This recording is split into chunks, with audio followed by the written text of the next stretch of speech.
Restorative justice is defined as an ethos with practical goals, among which to restore harm by including affected parties in a direct or indirect encounter, and a process of understanding through voluntary and honest dialogue.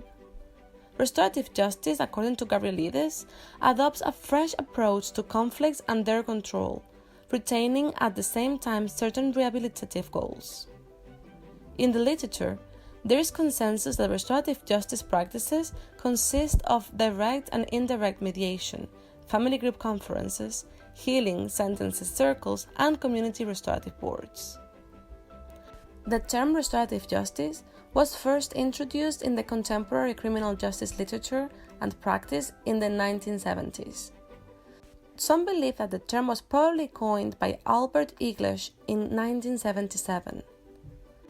However, as we will explain later in this video, the restorative justice practices, principles, and ethos are as old as the most ancient civilizations.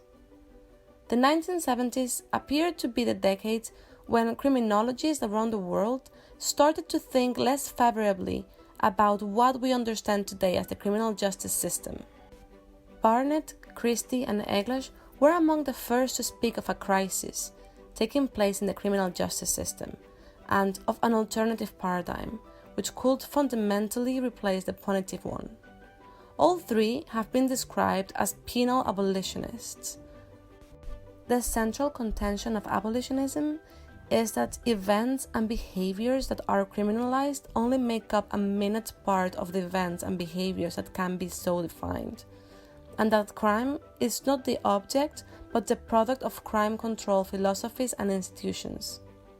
What followed English, Barnett, and Christie were volumes of writings on restorative justice, while practices that come under its umbrella term started to be implemented around the globe, and principally in countries such as Australia, Canada, New Zealand, the UK, and the United States of America.